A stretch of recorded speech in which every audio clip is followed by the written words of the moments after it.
Anak muda ingin berpartisipasi atau ikut serta karena bagi dia masa depan itu mesti dia yang tentukan, bukan orang-orang tua di partai kan. Karena anak muda ini lebih cepat mengelaborasi situasi dunia. Mereka lebih fasih untuk bicara tentang environment, bicara tentang global security, financial market. Yang ide itu tidak mungkin diminta diputuskan di dalam sidang munas partai kan. Kan munas partai tepuk tangan untuk orang yang terpilih kan. Tidak ada munas partai yang melibatkan pikiran anak muda, itu semuanya pikiran orang tua di situ tuh. Jadi bagi anak muda, partai itu sebetulnya halangan dia untuk beralih cepat dengan ide. Yang nggak menarik bukan politik Indonesia, politisi Indonesia nggak menarik tuh. Karena kayak old school banget gitu kan, cara gimmicknya juga nggak, ya tidak fit and proper dengan gagasan-gagasan baru tuh. Jadi ada masa kita mesti anggap bahwa anak-anak muda itu akan cari partai yang diasuh oleh pikiran-pikiran masa depan tuh. Kalau kita lihat misalnya ya PDIP agak susah tuh karena anak muda menganggap PDIP kok packnya ke belakang, ke Bung Karno kan. Kan Bung Karno idenya udah selesai. Bung Karno ide Soekarnoisme sebagai pengikat bangsa aja tuh, bukan dipakai untuk lari ke depan tuh. Justru terikat oleh ide lama kalau anak muda diikat oleh Soekarnoisme itu. Partai-partai Golkar partai yang modern dan saya kira di Golkar justru bisa dimulai pikiran-pikiran anak muda ini nih. Karena sifat Golkar tidak ideologis kan. Gerindra masih ada ideologinya tuh yaitu semacam patriotisme segala macam. Tapi Golkar partai yang teknokratik yang mampu sebetulnya menumbuhkan imajinasi bahwa anak muda bisa mengucapkan pikiran melalui Golkar.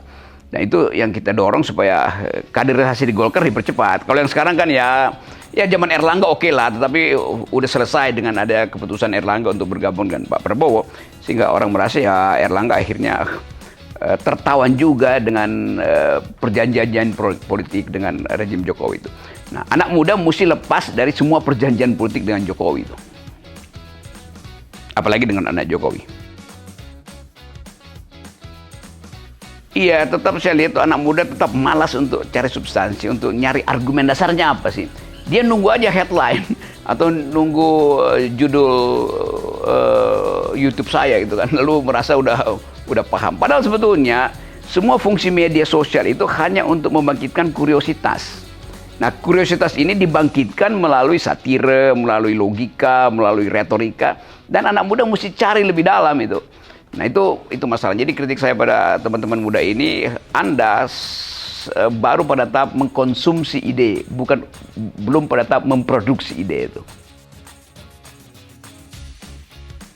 Nggak ada program pemerintah untuk anak muda melek politik karena sampai sekarang kita nggak lihat ada kurikulum di partai-partai politik yang memaksa ide anak muda itu untuk diikuti oleh ketua partai kan. Kan ide lingkungan, ide gender equality itu jarang betul ada di dalam pembahasan partai politik. Padahal negara bisa wajibkan, partai politik Anda nggak akan dapat sponsor negara dalam bentuk insentif kalau Anda nggak masukkan misalnya kurikulum gender, keadilan gender, kurikulum etika lingkungan misalnya kan, mestinya begitu. Nah itu saya kira masih tugas panjang untuk melibatkan anak muda di dalam pengambilan keputusan di dalam partai politik itu. Tidak penuh karena filter media juga masih sangat kuat kan. Tapi tetap kita ingin beritahu bahwa hak anak muda untuk menerobos sensor itu tak mungkin terhalangi karena dia akan cari jalan lain untuk nyari gimmick untuk ngeledek presiden misalnya, ngeledek menteri, ngeledek macam-macam. Kita lihat misalnya BEM UI, BEM UGM itu kan kreativitas yang timbul karena informasi dibatasi oleh pers. Pers dibatasi informasinya oleh negara kan. Maka anak-anak muda ini cari saluran alternatif untuk ngeledek atau untuk membongkar satu kasus. Jadi itu pentingnya negara paham bahwa nggak mungkin ide itu ditahan hanya oleh regulasi itu. Jadi buat apa ada undang-undang ITN? Kan nanti rejim yang baru misalnya bilang, oh nanti kita revisi undang-undang. Bukan direvisi, dibatalkan. Undang-undang itu nggak ada gunanya tuh.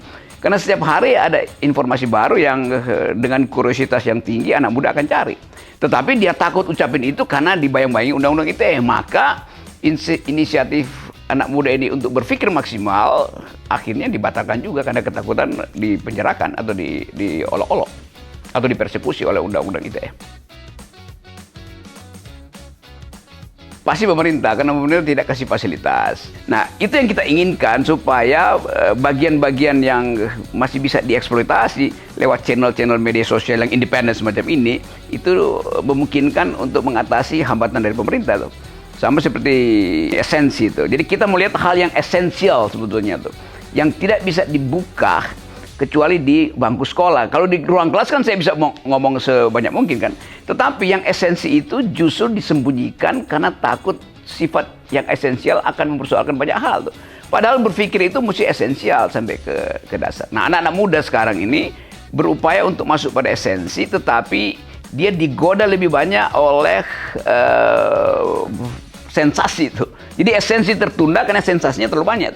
Nah, saya ingin supaya channel-channel yang dinikmati anak muda mulai membahas dan membongkar isu-isu yang esensial, bukan sekedar yang sensasional. Ya, di Kanada itu anak muda yang berpolitik itu dan berupaya untuk menghasilkan pemimpin muda. Di Prancis juga begitu. Amerika Latin begitu banyak partai yang disponsori oleh gerakan muda itu. Jadi Eropa juga sebetulnya. Jadi kita lagi melihat satu era di mana politik akan di-insert oleh pikiran-pikiran anak muda. Terutama karena dua isu tadi itu, isu gender equality dan isu environmental ethics. Nah, semua anak muda itu merasa terbawah, sebut aja gairah dia berpolitik kalau bicara soal lingkungan atau bicara tentang kesetaraan gender. Nah, channel-channel kita jarang bicara itu, apalagi partai politik kan. Jadi politik kita terhuyung-huyung untuk masuk dalam gelagat baru anak muda, yaitu ingin cepat berpikir tentang masa depan planet melalui debat tentang etika lingkungan, ingin cepat menghasilkan kesetaraan antara manusia, yaitu terutama laki-laki dan perempuan yang sampai sekarang masih sifatnya patriarkis. Sebetulnya saya mengusulkan mereka masuk partai politik anak muda misalnya tuh. Tapi kalau kita lihat partai politik anak muda sekarang kan nggak ada idenya kan, tergantung pada sponsor orang tua di belakangnya tuh. PSI misalnya udah bagus, tapi kemudian disusupkan dengan kepentingan Kaisang yang adalah proksinya Pak Jokowi. Dia memang anak muda, tetapi mesti ada tradisi bahwa anak muda itu mesti fight dari bawah tuh. Nah, Golkar misalnya itu cara yang bagus karena kader Golkar itu betul dari bawah fightnya. Walaupun dibilang kayak itu kan bapak lo juga pejabat Golkar, iya, tapi dia fight dari bawah. Nggak ada anak muda Golkar tiba-tiba langsung jadi DPP, nggak bisa itu. Jadi sistem meritokrasi di dalam kayak Golkar udah berjalan tuh. Saya mau lihat misalnya di partai yang lain, Nasdem ya masih kurang karena tetap ada semacam favoritisme. Kalau dia keluarganya Surya Paloh ya oke, jadi itu. PKB juga ya masih ada tradisi bahwa mesti ada NU-NU-nya lah, anak-anak kiai lah kira-kira begitu kan. Itu bagian-bagian yang saya kasih kritik sebetulnya, bahwa politik itu semata-mata hanya didasarkan pada kapasitas berpikir seorang kader dan dididik dari muda dan kemampuan dia untuk membayangkan masa depan. Jadi ada politics of hope yang memungkinkan semua orang merasa oke, argumen tentang masa depan itu dikuasai oleh si anak muda tuh, bukan sekedar argumen yang dititipkan oleh bapaknya. Jadi semua anak muda itu kalau dia berpolitik dengan baik, artinya dia ingin sense of patriotism. Bedain ya antara nasionalisme dan patriotisme. Patriotisme itu artinya dia paham bahwa kehidupan dia justru menjadi berguna kalau dia berjuang untuk kemaslahatan negaranya tuh. Bukan sekedar untuk pamer bahwa ini dadaku, mana dadamu. Itu kan nasionalisme yang orang sebetulnya merasa ya udah, nasionalisme itu adalah ideologi abad 19 lah. Yang sekarang ada patriotisme itu yang basisnya adalah keinginan untuk menjaga harkat negeri termasuk harkat negeri yang lain. Jadi kalau kita patriot di dalam negeri tapi nggak patriot di tempat lain kan percuma kan.